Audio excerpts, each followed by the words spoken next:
The Stories of Rony Wilson presents The Pyramid Beneath the Emerald Sky, written and narrated by Rony Wilson. Deep beneath the endless canopy of the Amazon rainforest lies a secret that history was never meant to remember: an ancient map, a forgotten civilization, a colossal pyramid hidden from the world for thousands of years. Tonight, you'll journey into one of Earth's last unexplored frontiers, where every step could uncover an impossible truth or awaken something that has been waiting in silence since the dawn of civilization. Dim the lights, put on your headphones, and prepare for an adventure where mystery, ancient knowledge, and the unknown collide. This is the pyramid beneath the emerald sky. Let the journey begin.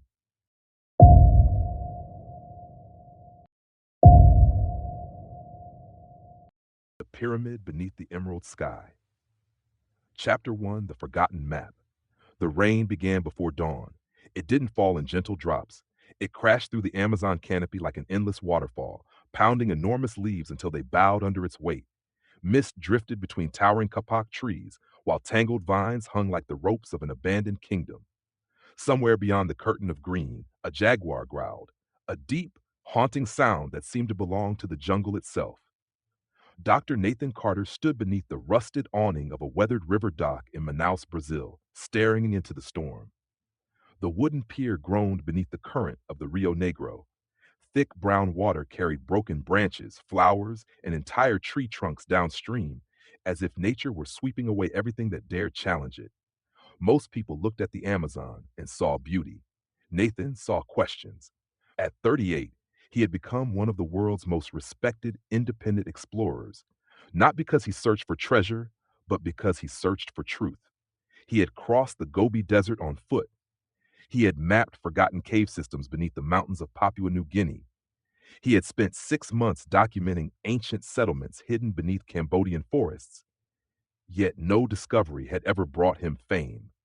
Instead, every expedition ended with more mysteries than answers, and that was exactly why he kept going. 3 nights earlier, an elderly priest had arrived unexpectedly at Nathan's hotel. The man introduced himself simply as Father Miguel. His hands trembled as he placed an old leather package onto the table.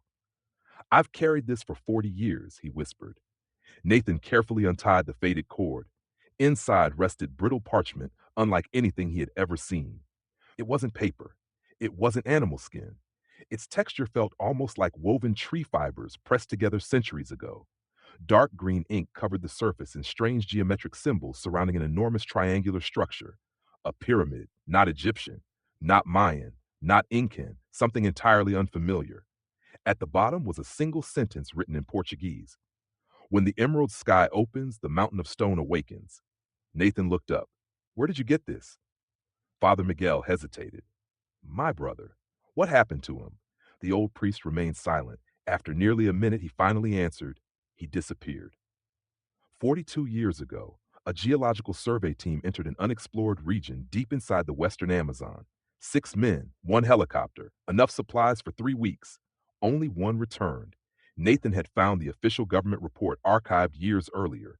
It claimed mechanical failure forced the expedition to abandon its mission. Nothing more. But Father Miguel told a different story. His brother Raphael had survived because he had become separated from the team during a storm. When he eventually found the abandoned camp, every tent remained standing. Every backpack remained untouched. Every rifle lay exactly where its owner had dropped it. There was no blood, no bodies, no signs of violence, only footprints, hundreds of footprints, all leading toward the jungle, none returning. Raphael followed them for nearly 2 kilometers before finding something impossible: a staircase carved into black stone rising out of the forest floor. He climbed only halfway. Then the jungle began to shake. Birds exploded into the sky. Monkeys screamed, the air filled with a sound unlike anything he had ever heard. Not thunder, not an earthquake, a deep vibration, as if the earth itself had begun humming. Terrified, Raphael fled. He never returned. Months later, he painted everything he had seen onto parchment before locking it inside the church. He spent the rest of his life refusing to speak about the jungle. Nathan folded the map carefully. "If this is real," Father Miguel interrupted. "It is. You understand what this means?" The old priest nodded slowly. "There is something hidden in the forest," He leaned closer. And whatever it is, the jungle has been protecting it.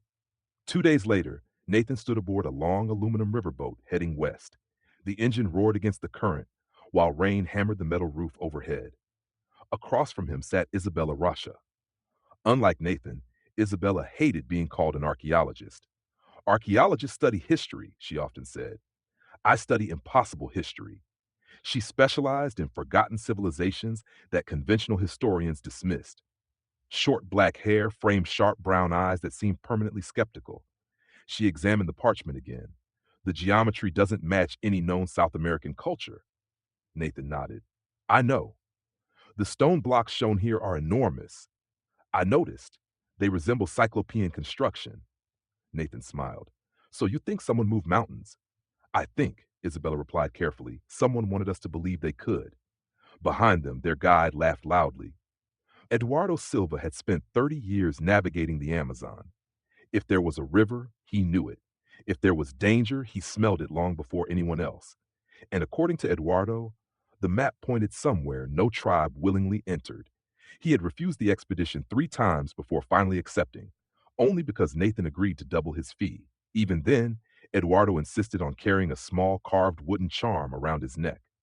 Nathan finally asked, What is it? Eduardo glanced toward the jungle. Protection. Against what? The guide didn't answer immediately. Instead, he whispered a single word, Guardiões, guardians. 5 days passed. The river narrowed. Massive trees leaned over the water until daylight barely reached the surface. Humidity wrapped around them like a wet blanket. Every breath tasted of moss and earth. Mosquitoes attacked relentlessly. Bright blue morpho butterflies drifted between branches like floating pieces of sky. Scarlet macaws flashed overhead in brilliant explosions of red, yellow, and blue. Spider monkeys watched silently from impossible heights. Every hour brought another reminder that humans were merely tolerated here. On the 6th morning, Eduardo shut off the engine. Silence. Not complete silence. The jungle never became silent. Instead, it breathed. Insects buzzed, leaves rustled. Distant frogs croaked. Unknown birds called to one another through invisible valleys of green. Eduardo pointed ahead. We walk. Nathan looked toward shore. There wasn't one. Only dense vegetation rising directly from black water. This is it? The river ends. It doesn't. It does for boats. By afternoon, the expedition had advanced barely 3 kilometers. Every step demanded effort. Roots twisted beneath thick mud. Vines snagged backpacks. Hidden insects crawled beneath clothing. Sweat soaked every shirt within minutes. Nathan paused to check the compass. The needle trembled strangely, then spun, then stopped. Isabella frowned. That's impossible. Nathan checked his backup compass. It behaved exactly the same. Eduardo quietly crossed himself. I told you. Nathan wasn't interested in superstition. Magnetic deposits could explain erratic readings. Still, he marked their position manually, just in case. The first real danger arrived before sunset. Eduardo suddenly raised his fist. Everyone froze. Nathan listened carefully. Nothing. Then, a low hiss. Only meters away.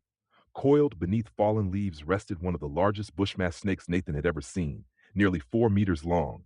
Its patterned scales blended perfectly into the forest floor. One careless step would have placed his boot directly onto its body. Eduardo slowly backed away. No sudden movement. The snake watched them, tongue flickering, measuring. Minutes passed. Finally, it slipped silently into the undergrowth. Nathan exhaled. I almost became dinner. Eduardo shook his head. No, bigger things eat here. That night, they built camp beneath enormous ceiba trees. No fire. Smoke attracted attention. Instead, they relied on red lanterns whose glow barely penetrated the darkness. Nathan studied Raphael's map once more. Something bothered him. He compared the symbols repeatedly, then suddenly noticed it. They aren't decorations. Isabella looked over. What? The markings around the pyramid. She leaned closer. They repeat. Nathan traced them with his finger. Every 23 symbols. Like writing? No. He rotated the parchment. Suddenly, the repeating patterns aligned. They weren't words. They were stars. A constellation. Isabella's eyes widened. This isn't a map. Nathan smiled. It's directions. At exactly midnight, the jungle stopped. No insects, no frogs, no birds, nothing. Every sound vanished. Nathan slowly lowered the parchment. Even Eduardo looked frightened. Why is everything quiet? Nobody answered. Then came the vibration, soft at first, almost too low to hear. The ground beneath their tents trembled gently. Tree leaves quivered. Water inside their bottles rippled. The humming grew stronger, not loud, powerful, as though something unimaginably large had awakened beneath the earth. Nathan grabbed his flashlight. Did you feel that? Before anyone could answer, a tremendous crash echoed through the forest. Not nearby, far away, followed by another, then another, like colossal stones striking one another in the darkness. The humming stopped. Instantly, the jungle exploded back to life. Birds screamed, monkeys shrieked, thousands of insects resumed their chorus all at once. Silence had lasted less than 30 seconds. Yet every member of the expedition stared into the black forest with the same thought. Something had moved, something enormous.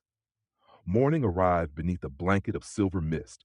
The forest looked unchanged, peaceful, almost welcoming. Nathan packed away the parchment and studied the direction of the mysterious constellation. They had one path forward. By noon, they reached a narrow ridge overlooking a hidden valley. The view stole every word from Nathan's mouth. The jungle canopy stretched endlessly to every horizon, except one section, far in the distance, where the trees formed a perfect square, not a clearing, not a swamp, a geometric shape, impossible in nature. Sunlight reflected faintly from something hidden beneath centuries of vegetation. Nathan slowly raised his binoculars. His heartbeat quickened. At first, all he saw were vines, then an edge, perfectly straight, then another, meeting at an impossibly sharp angle. Stone, massive black stone. He lowered the binoculars without speaking. Isabella looked at him. What is it? Nathan swallowed. I think. He looked back toward the distant structure. We just found the top of the pyramid. End of chapter 1.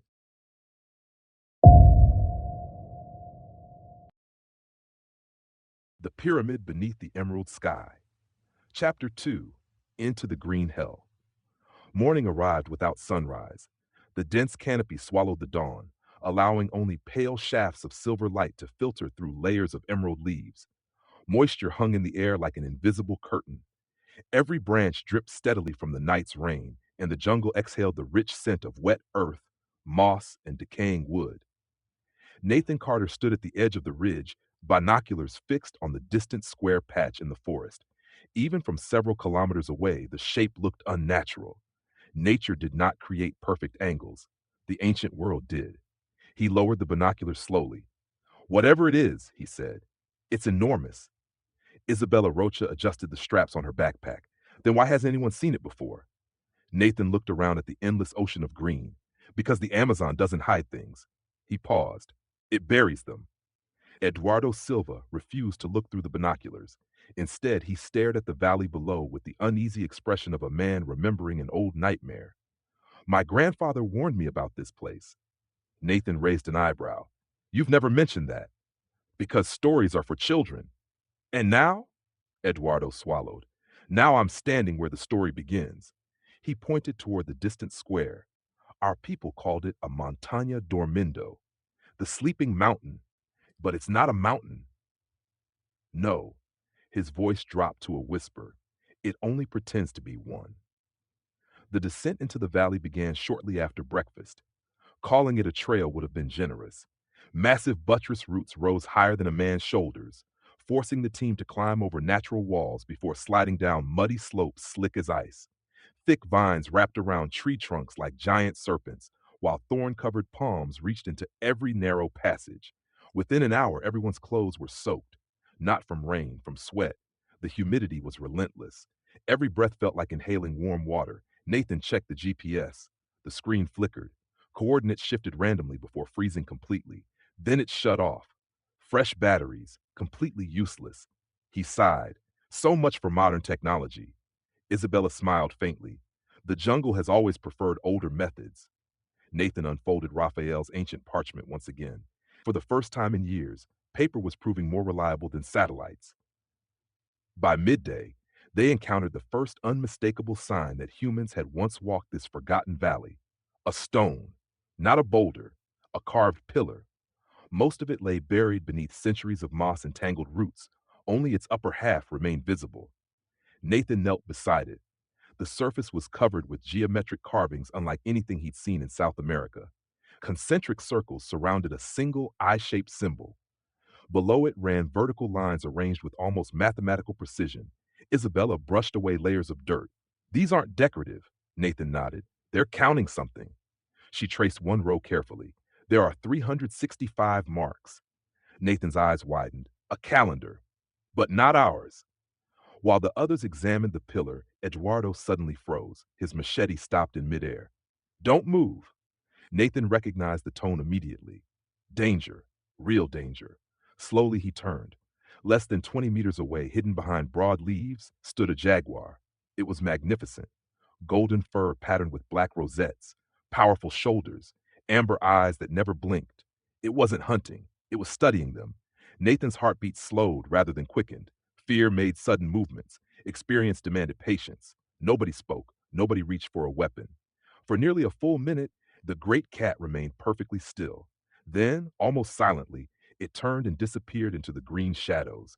Only the swaying leaves proved it had ever been there. Eduardo finally breathed again. We were lucky. Nathan smiled nervously. I don't think luck had anything to do with it. What do you mean? It chose not to attack. The valley grew darker as afternoon approached. Towering trees blocked almost every trace of sunlight. Strange fungi glowed faintly on fallen logs. Bright poison dart frogs clung to leaves like living jewels. Above them, howler monkeys announced their presence with thunderous roars that echoed across the forest. Then came the ants. Nathan noticed them too late. A narrow branch snapped beneath his boot. His hand shot out to steady himself against a nearby tree. Instantly, pain, white hot agony exploded through his palm. He jerked backward with a shout. Bullet ants, hundreds of them. The insects swarmed over the bark in thick black streams. One had buried its stinger deep into his skin. Nathan clenched his teeth. His entire arm throbbed violently. Sweat poured down his face. Eduardo rushed forward. Don't panic. It feels like my hand is on fire. It will. Eduardo quickly mixed crushed leaves into a thick green paste and pressed it against the wound. The pain won't stop. Nathan laughed weakly. That's encouraging. For about 12 hours. By sunset, Nathan could still feel every heartbeat pulsing through his hand. The pain had dulled slightly, but remained relentless. The team established camp beside a narrow stream where clear water flowed over smooth black stones. While Isabella prepared dinner, Nathan wandered a short distance downstream. Something reflected his flashlight. Metal? No, stone. He bent closer. Another carving. Unlike the pillar, this one had been deliberately hidden beneath water. He cleared away mud carefully. The carving revealed a familiar symbol, a pyramid. Above it floated 7 stars. Below it was a single line pointing toward the west. Nathan compared it with Raphael's parchment. The symbols matched perfectly. This wasn't a warning. Isabella appeared beside him. What? Nathan pointed toward the carving. It's a trail. You mean? They expected people to come. Night settled quickly. The Amazon transformed after dark. Every unseen creature announced its presence. Frogs sang from invisible pools. Night birds called across the canopy. Insects produced an endless mechanical chorus. Yet beneath those familiar sounds, Nathan heard something else. Footsteps, very faint. Crunch, pause, crunch. He grabbed his flashlight. Nothing. Trees, fog, darkness. The footsteps stopped. He waited. 5 long minutes. Silence. Perhaps it had been an animal. Perhaps. Still, he couldn't shake the feeling that someone had been watching them. The following morning brought heavy rain. Within minutes, small streams became rushing torrents. The forest floor dissolved into thick mud that swallowed their boots with every step. Progress slowed to almost nothing. Nathan checked the map repeatedly. They were close now. Very close. Around noon, Eduardo stopped beside an enormous strangler fig. He frowned. This wasn't here. Nathan looked at him. The tree? No. He pointed toward the ground. The path. There wasn't one. The trail they had followed had vanished beneath freshly fallen vegetation. Branches, leaves, entire saplings. Almost as if the jungle itself had decided to erase their passage overnight. Isabella looked uneasy. Can forests do that? Eduardo didn't answer. Instead, he whispered another prayer. Late in the afternoon, the rain finally eased. The air became strangely still. No wind, no birds. Even the insects seemed quieter. Nathan sensed the change immediately. Something had shifted. Ahead, the forest began to thin, not gradually, abruptly. Dense jungle gave way to scattered trees, then to open ground. The team stepped cautiously into a broad clearing. Everyone stopped and spoke. Before them rose an immense wall of black stone. It towered nearly 60 meters high, disappearing beneath curtains of vines and giant strangler roots. At first glance, it resembled a natural cliff. Then Nathan noticed the edges, perfectly straight, perfectly smooth. Massive blocks, each larger than a truck, stacked with astonishing precision. No mortar, no gaps, no signs of erosion, only impossible craftsmanship. The pyramid, its base alone stretched farther than Nathan could see through the surrounding vegetation. It can't be, Isabella whispered. It's bigger than anything in Mesoamerica. Nathan walked forward slowly. His hand touched the cold stone. It felt strangely smooth, almost polished, despite centuries hidden beneath the jungle. He looked upward. The pyramid vanished into the canopy, its summit completely concealed by trees that had grown over it during countless generations. Nature had spent thousands of years trying to reclaim it. It had failed. Then Eduardo called out, "You need to see this." Near the center of the wall, vines concealed a colossal doorway nearly 15 meters tall. The entrance wasn't open. It had been sealed by a single monolithic slab. Across its surface stretched hundreds of strange symbols arranged in concentric circles. At the very center sat a shallow circular depression, exactly the size of a human hand. Nathan stared at it. A lock. Isabella examined the surrounding carvings. They're not random. She brushed away moss carefully. They tell a story. Nathan leaned closer. The carvings showed people standing beneath unfamiliar stars. Then came towering pyramids, then figures raising their hands toward the sky. Finally, every figure vanished, leaving only the pyramid behind. Nathan felt a chill despite the tropical heat. This wasn't built as a palace. No. Isabella's voice was barely audible. It was built to survive.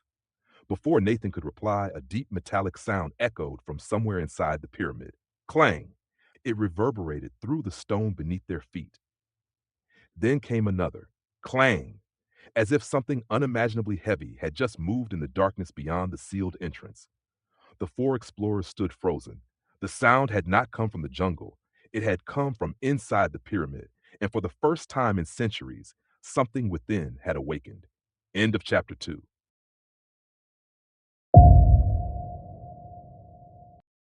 The pyramid beneath the emerald sky.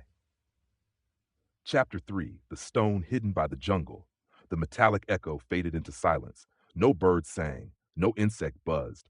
Even the wind seemed unwilling to disturb the ancient monument.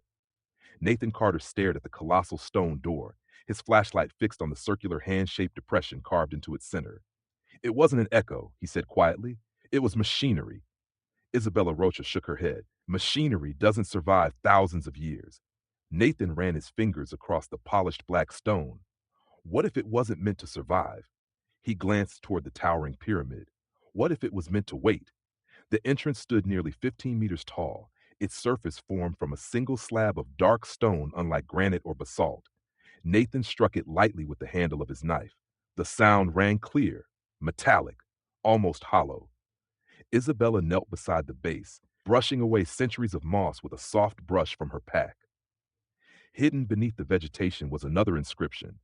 Unlike the symbols surrounding the doorway, these were arranged in a spiral. She photographed them before tracing the pattern into her notebook.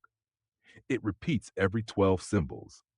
Nathan crouched beside her. A language? No. She pointed to tiny carvings between the symbols. Moon phases. She looked up. This isn't writing. It's a calendar. Eduardo refused to approach the entrance. Instead, he stood at the edge of the clearing, scanning the surrounding forest. Nathan noticed his unease. What is it? The guide answered without turning around. The jungle is watching. Nathan smiled. So are monkeys. Eduardo didn't smile back. They're gone. Nathan looked upward. The canopy was empty. No birds, no monkeys, no insects, nothing. The clearing had become unnaturally silent. Nathan pressed his hand into the circular depression. Nothing happened. He tried applying more pressure. Still nothing. He removed his hand. No response. Isabella examined the carving more closely. It isn't shaped for your hand. Nathan frowned. What do you mean? She pointed toward the thumb. It's longer. The fingers are thinner, and there are 6 grooves. Nathan counted again. She was right. The impression had 6 fingers, Before anyone could speculate further, a low rumble rolled beneath their feet. The ground trembled gently. Dust drifted from cracks between the ancient stones. Eduardo stepped backward immediately. We leave. Nathan ignored him.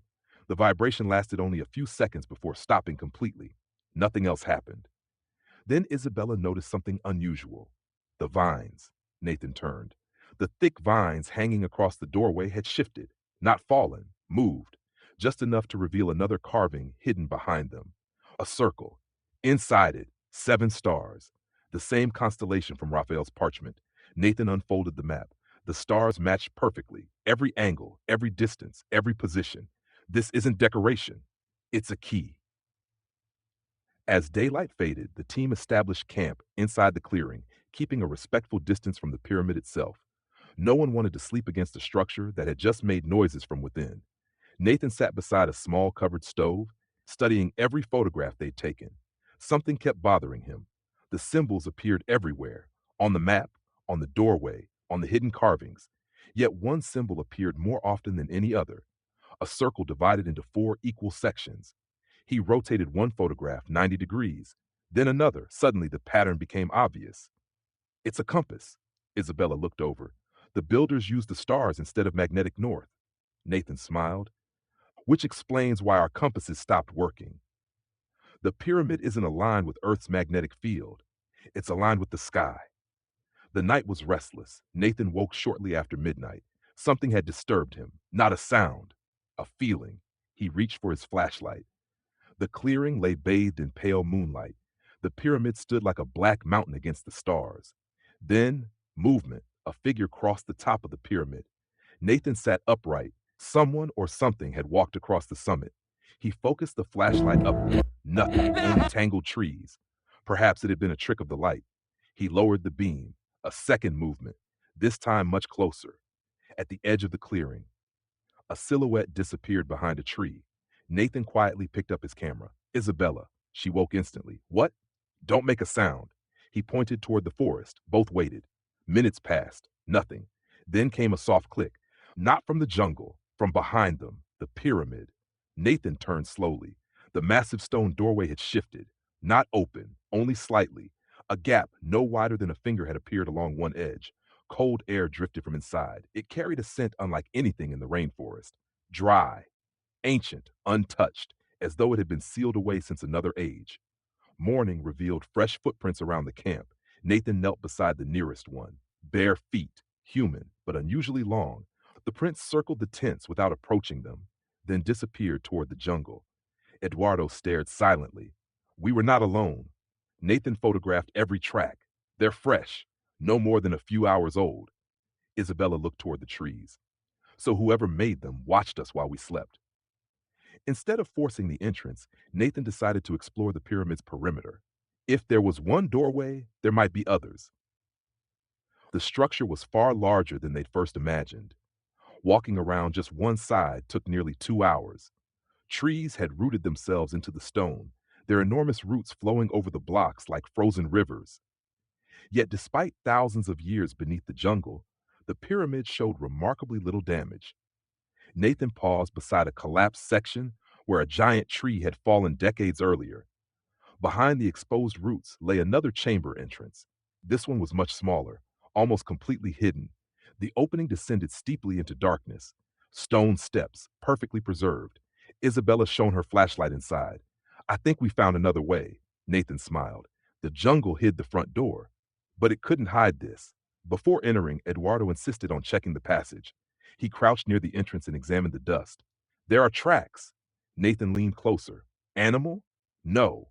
Eduardo's expression hardened. People. Recent? He nodded. Very recent. Nathan felt excitement replace caution. If someone is already exploring this place, we need answers. Eduardo shook his head. No, we need to survive. The staircase descended deeper than expected. Each step measured nearly half a meter high, forcing them to climb awkwardly. The air grew cooler, drier. The constant sounds of the jungle faded behind them. Soon there was only silence. Their flashlights illuminated smooth walls covered in geometric carvings. Unlike those outside, these depicted scenes. People carrying enormous stone blocks, astronomers studying unfamiliar constellations, and towering waves swallowing entire cities. Nathan stopped. Look at this. One panel showed dozens of people entering the pyramid while others remained outside, pointing toward the sky. Above them blazed a brilliant object surrounded by flames. A comet? A meteor? Something else? Isabella traced the carving gently. They weren't building this. They were hiding in it. The staircase ended inside a circular chamber. The room was immense, nearly 30 meters across. 8 colossal stone pillars supported a ceiling lost in darkness. At the center stood a black pedestal. Resting upon it, a perfectly smooth stone sphere. It reflected their flashlight beams like polished glass. Nathan approached cautiously. There wasn't a speck of dust on its surface. Impossible. Everything else lay buried beneath centuries of debris. But the sphere looked newly crafted. He reached toward it. Eduardo grabbed his arm. Don't! The guide pointed downward. Nathan froze. The floor surrounding the pedestal wasn't stone. It was covered with hundreds of tiny circular holes. Trap mechanisms. One careless step, and the chamber might awaken. Nathan slowly withdrew his hand. You just saved my life. Eduardo didn't answer. His eyes remained fixed on the darkness beyond the pillars. He had heard something. A faint scrape of stone against stone. Not behind them. Ahead, somewhere deeper inside the pyramid. Nathan switched off his flashlight. The others did the same. Darkness swallowed the chamber. For several long seconds, no one moved. Then, from somewhere in the depths of the ancient structure, came the unmistakable sound of footsteps. Slow, measured, deliberate. One step, then another, drawing closer. Nathan's pulse thundered in his ears. Whatever was approaching, it wasn't an animal, and it knew exactly where they were. End of chapter 3. The Pyramid Beneath the Emerald Sky. Chapter 4. The Pyramid Awakens. The footsteps stopped. Nathan Carter held his breath. The darkness inside the chamber was absolute. With every flashlight switched off, the ancient pyramid became a void where even the concept of distance disappeared. Only the slow rhythm of dripping water echoed faintly through the cavernous hall. Then came another sound, a soft inhale, not from anyone in the expedition, from somewhere ahead. Isabella slowly tightened her grip on Nathan's sleeve. Did you hear that? She whispered. Nathan nodded but said nothing. Eduardo quietly unsheathed the long jungle knife from his belt. For nearly a minute, nobody moved. Then the sound vanished, only silence remained. Nathan switched his flashlight on. The white beam cut through the darkness, revealing the 8 towering pillars exactly as they had left them. Nothing stood between them. No animal, no person, no shadow. Yet something had unquestionably been there. Look. Isabella pointed toward the dusty stone floor. Fresh footprints. They hadn't been there moments earlier. Each print was long and narrow, 6 toes, exactly matching the strange handprint carved into the pyramid's entrance. Nathan photographed them carefully. They're barefoot. Eduardo crouched beside one. They're also fresh. Minutes old. Nathan followed the trail with his flashlight. The footprints circled the pedestal containing the black sphere, then disappeared. Not faded, not continued, simply stopped, as though whoever had made them had vanished into thin air. Nathan stepped carefully between the tiny holes surrounding the pedestal. Every movement was deliberate. The floor resembled a giant puzzle, each stone block fitted together with impossible precision. He examined the black sphere more closely. It was roughly the size of a bowling ball, but perfectly smooth, without a single scratch. There were no seams, no carvings, nothing to suggest how it had been made. He reached toward it. This time, Eduardo said nothing. Nathan placed both hands on the sphere. It felt warm, not warm from the tropical air, warm from within. He frowned. That's impossible. Isabella touched it herself. Her eyes widened. It isn't stone. Nathan nodded slowly. No, it feels. She searched for the right word. Alive. The moment Nathan tried to lift it, the sphere refused to move. Not because it was heavy, because it seemed attached to the pedestal itself. Then something unexpected happened. A faint blue line appeared beneath its surface. Another followed. Then another. Within seconds, dozens of glowing lines spread across the sphere like rivers of light flowing beneath black glass. Eduardo stepped backward. We've done something. The chamber vibrated. Dust drifted from the ceiling. A deep hum emerged from somewhere below the floor. Nathan instinctively released the sphere. The glow faded. The vibration stopped. Silence returned. Nobody spoke for several seconds. Finally, Isabella whispered, I don't think that was a trap. What was it? She looked toward the darkness beyond the pillars. I think it recognized you. They continued deeper into the pyramid. Beyond the circular chamber stretched a broad corridor lined with colossal statues. Each figure stood nearly 5 meters tall. Unlike the carvings outside, these statues did not resemble any known civilization. They wore long robes covered in geometric patterns. Their faces were calm, almost human, but not entirely. Their skulls were slightly elongated, their eyes larger than normal, and every statue held a crystal sphere against its chest. Nathan examined one closely. No names, no kings, no gods. Isabella agreed. They're guardians. The corridor eventually opened into an enormous hall. Nathan's flashlight failed to illuminate the far walls. The ceiling disappeared into darkness nearly 50 meters above. Stone bridges crossed the chamber at different heights. Below them stretched an abyss. Nathan dropped a small pebble. They waited. 1 second, two, three, four, five. No sound. Eduardo shook his head. Don't fall. At the center of the first bridge lay another puzzle. 7 circular stone discs, each carved with one of the stars from Raphael's parchment. Isabella smiled. The constellation. Nathan unfolded the ancient map. The stars were arranged differently, not randomly, as a sequence. He compared each symbol carefully. This is a lock. He pressed the first disc. Nothing. Then the second. A low click echoed beneath the bridge. By the time he pressed the seventh disc, the entire structure trembled. Stone gears hidden within the walls began turning for the first time in centuries. A thunderous grinding filled the chamber. Dust poured from invisible cracks. The bridge shifted slightly. Then, across the abyss, a second bridge slowly emerged from inside the wall. Nathan laughed. The mechanism still works. Isabella stared in amazement. After thousands of years, halfway across the newly revealed bridge, Eduardo suddenly raised his hand. Stop! Nathan froze. What is it? The guide knelt. The stone surface bore dozens of parallel scratches, deep grooves, as though something enormous had dragged sharp claws across the rock. The marks continued into the darkness ahead. Nathan measured one with his fingers, nearly 10 centimeters wide. Whatever had made them had not been human. The next chamber was unlike anything they had imagined. It was a library, not of books, of stone. Thousands of polished slabs stood upright in perfect rows. Every slab was covered with intricate carvings, maps, stars, plants, animals, mathematical symbols. It was an entire civilization's knowledge carved into black stone. Nathan stood speechless. This, his voice echoed through the hall, changes everything.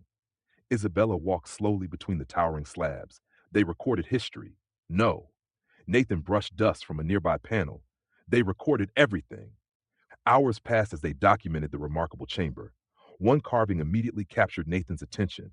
It showed the Amazon rainforest, except there was no rainforest. Instead, vast grasslands stretched toward distant mountains. Rivers followed completely different paths. Animals long extinct roamed the plains. Below the image was a series of astronomical symbols. Nathan calculated quickly. If this is accurate, he stopped. Isabella looked up. What? This carving is at least, he checked again, 12,000 years old. She laughed softly. That's impossible. So was the pyramid. Another slab revealed something even stranger. A brilliant object descended from the heavens, not drawn as a god, not worshipped, simply observed. Figures from the ancient civilization stood watching it. The object landed beside the unfinished pyramid. The next panel showed people learning from tall visitors wearing robes covered with stars. The final panel depicted the visitors leaving as the builders sealed themselves inside the pyramid. Nathan stared silently. They believed teachers came from the sky. Isabella folded her arms. Whether they actually did is another mystery. As evening approached, the expedition prepared to return to the entrance chamber. Then the lights appeared. Tiny blue orbs floated through the library. Hundreds of them, silent, weightless. They drifted between the stone tablets like fireflies made of pure light. Nathan reached toward one. It floated around his hand before continuing onward. They're beautiful. Eduardo wasn't smiling. They weren't here before. The glowing orbs began moving together, not randomly, purposefully. They formed a shimmering trail leading deeper into the pyramid, almost as though they were inviting the explorers to follow. Nathan looked at Isabella. What do you think? She smiled. I think this pyramid just opened another door. They followed the floating lights through a narrow passage that gradually descended beneath the main structure. The air became colder, much colder. The stone walls grew smoother, without carvings, without dust, as though someone had cleaned them recently. Then they reached a circular bronze door. Unlike every other structure in the pyramid, this door gleamed faintly beneath the blue lights. Its surface was engraved with the same seven-star constellation. At its center rested another six-fingered handprint. Before Nathan could study it, the floating orbs rushed toward the door. One by one, they disappeared into the bronze surface. The constellation began glowing. A deep mechanical hum filled the corridor. Somewhere inside the pyramid, enormous gears began turning. The floor vibrated violently. Stone dust cascaded from the ceiling. Then came a sound none of them expected. A voice. Not loud, not threatening, ancient, calm. It echoed through the corridor in a language no living person had spoken for thousands of years. Yet somehow, Nathan understood every word. The keepers have returned. The bronze door slowly began to open. From the widening gap poured a warm golden light that no fire could produce. Nathan, Isabella, and Eduardo exchanged stunned glances. Beyond the doorway lay a chamber that had remained sealed since before recorded history, and whatever had awakened inside the pyramid had been waiting for them. End of chapter 4. The Pyramid Beneath the Emerald Sky. Chapter 5. The Chamber of Stars. The bronze door opened with the slow certainty of something that had waited for millennia. Warm golden light spilled into the corridor, washing over the ancient stone and turning the floating blue orbs into shimmering streaks of silver. The air that escaped from the chamber was unlike anything Nathan Carter had experienced before. It carried no scent of decay, no dust, no trace of damp stone. Instead, it smelled strangely fresh, like the air after a thunderstorm. Nathan tightened his grip on his flashlight. Stay together. Isabella nodded. Eduardo hesitated. Then, despite every instinct telling him to turn back, he followed them into the unknown. The chamber beyond dwarfed every room they had explored. Nathan slowly lowered his flashlight. He didn't need it. The room illuminated itself. The ceiling rose nearly 200 feet overhead, disappearing into darkness before suddenly exploding into thousands of tiny points of light. Stars. Not painted, not carved, actual glowing stars. They shimmered across the ceiling with astonishing realism, slowly shifting position as though the night sky itself had been trapped inside the pyramid. Isabella whispered in disbelief. It isn't decoration. Nathan watched the constellations drift across the ceiling. They're moving. At the center of the chamber stood an enormous circular platform. 7 towering stone pillars surrounded it. Each pillar supported a crystal nearly 3 meters tall. The crystals glowed softly with different colors: blue, amber, emerald, crimson, silver, violet, white. Thin beams of light connected them, forming an intricate web above the platform. Nathan circled the structure carefully. This isn't a temple, it's an observatory. Isabella looked upward. No, it's much more than that. The floor beneath their boots was unlike ordinary stone. It was polished until it reflected the stars above. Walking across it felt like stepping through the night sky. Nathan knelt beside one of the engraved circles. Thousands of tiny symbols covered its surface: mathematical equations, astronomical measurements, planetary orbits. Some calculations matched modern science almost perfectly. Others described celestial bodies that no telescope on Earth had ever recorded. Nathan frowned. Whoever built this understood astronomy thousands of years ahead of their time. A sudden pulse of light rippled through the chamber. The floating blue orbs gathered above the central platform. One by one, they merged into a brilliant sphere. The sphere expanded, then transformed. Lines of light stretched outward, creating a breathtaking three-dimensional map of the solar system: Mercury, Venus, Earth, Mars, Jupiter, Saturn. Every planet revolved silently around a glowing sun suspended above the platform. Nathan stared in amazement. This is impossible. Then the projection changed. The planets disappeared. The stars shifted. A completely different region of space emerged. None of the constellations were familiar. Isabella slowly approached. I've never seen this star pattern. Nathan studied it carefully. It isn't Earth's sky. The realization settled over them like a weight.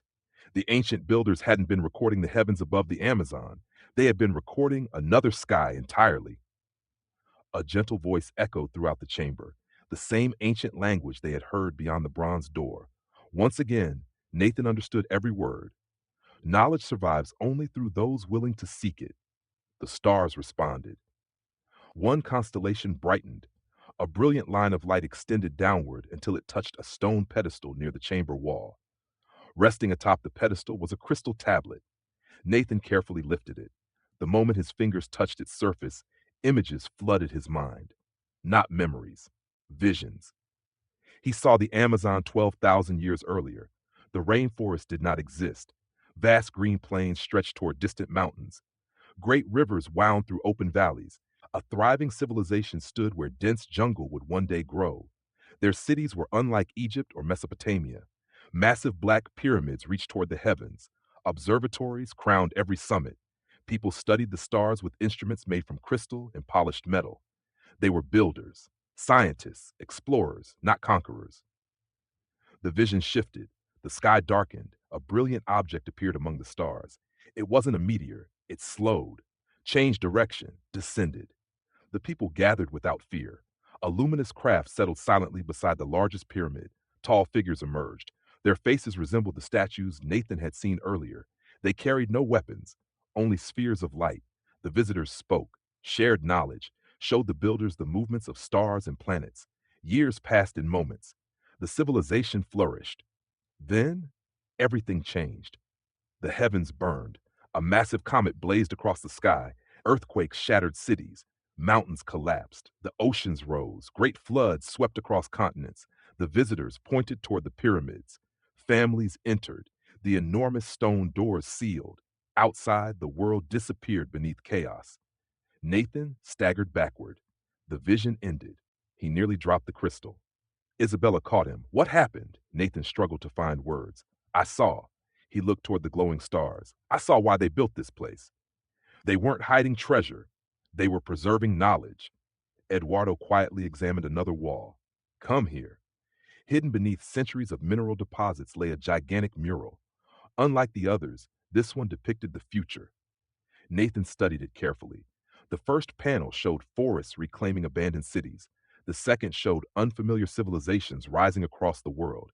Egypt, Mesopotamia, the Indus Valley, the Maya, each appeared in sequence. The third panel showed modern cities filled with skyscrapers and aircraft. Nathan felt his pulse quicken. The ancient artists had somehow predicted human history. Then he reached the final panel. His breath caught. Four explorers stood inside a chamber beneath a glowing ceiling of stars. One held a crystal tablet, another carried a machete. A woman studied the walls. The fourth stood near the entrance. They were unmistakable. Nathan, Isabella, Eduardo, and someone else, except the fourth explorer's face had been deliberately scratched away. Nobody spoke. Finally, Isabella broke the silence. They knew we'd come. Nathan nodded slowly. Or they expected someone exactly like us.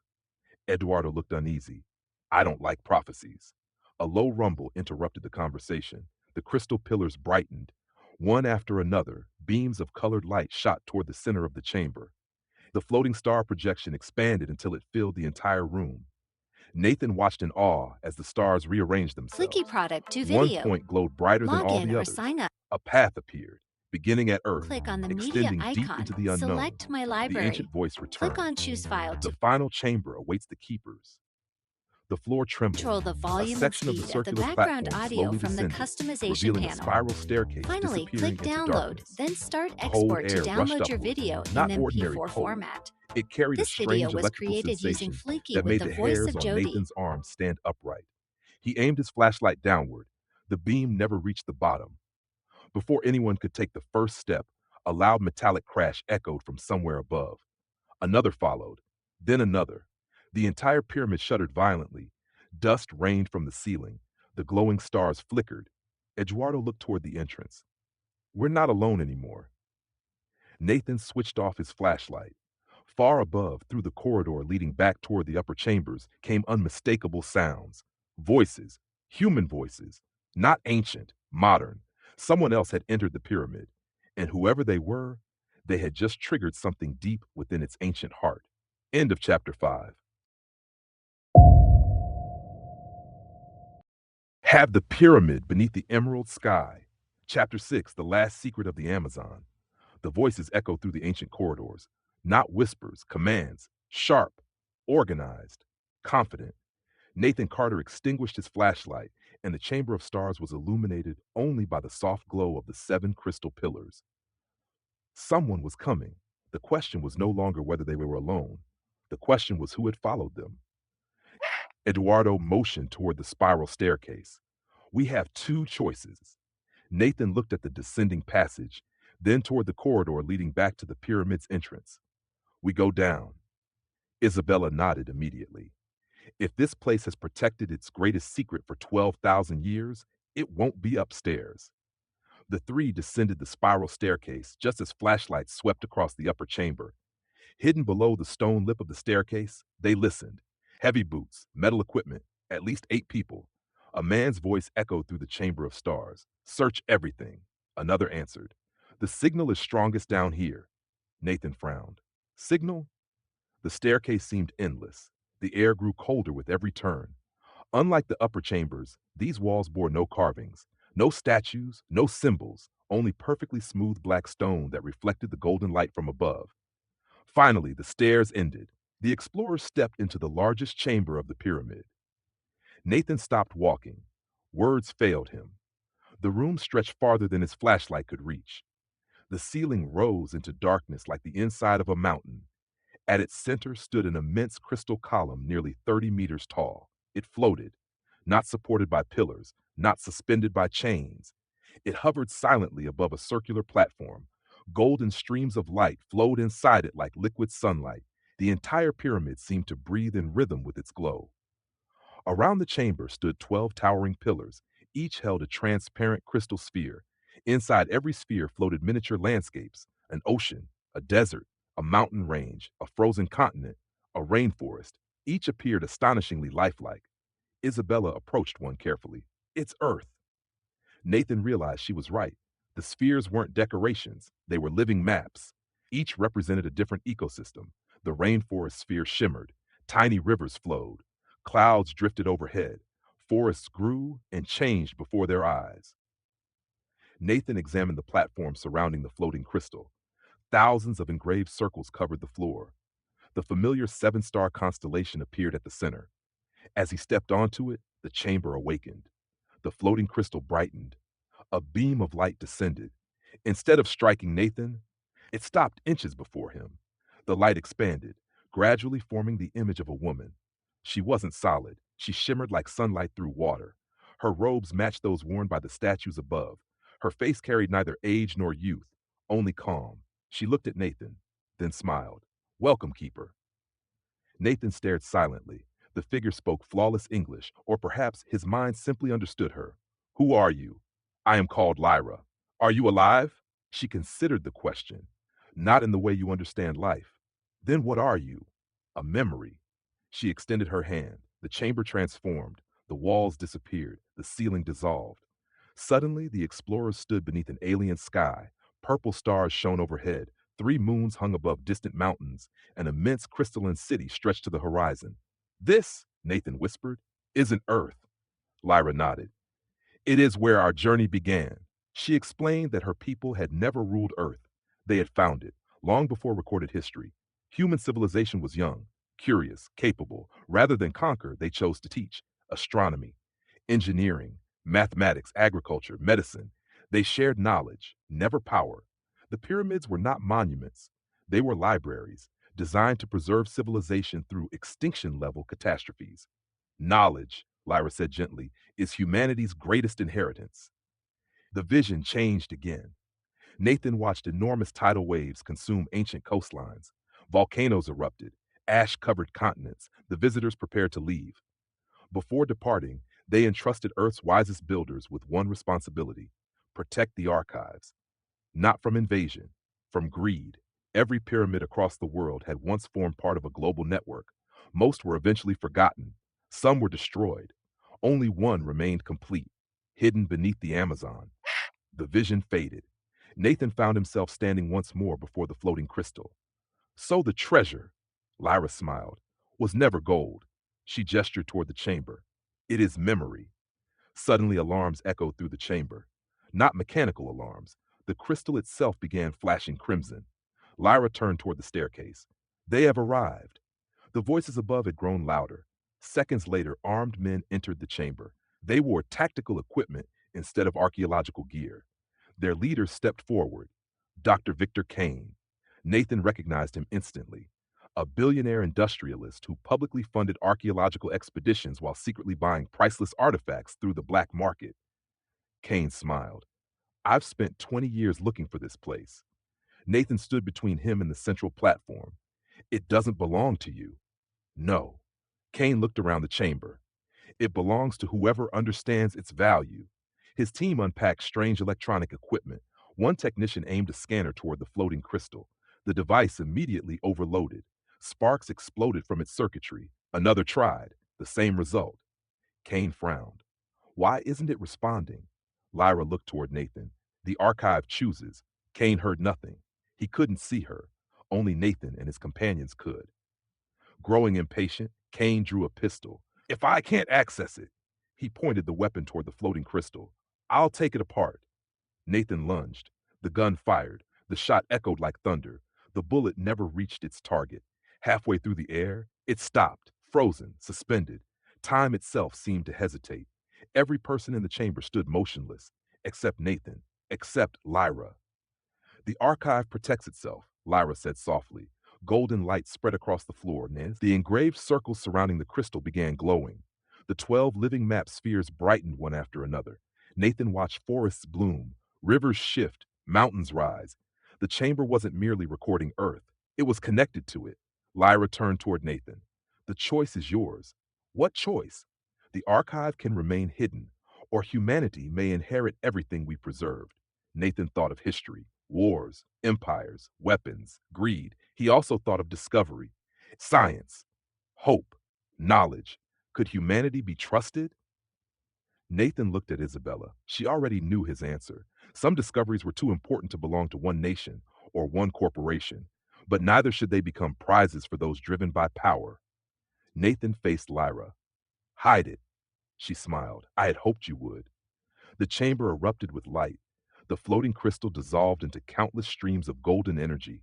They raced through the walls, through the pillars, through the pyramid itself. Far above, the jungle began to tremble.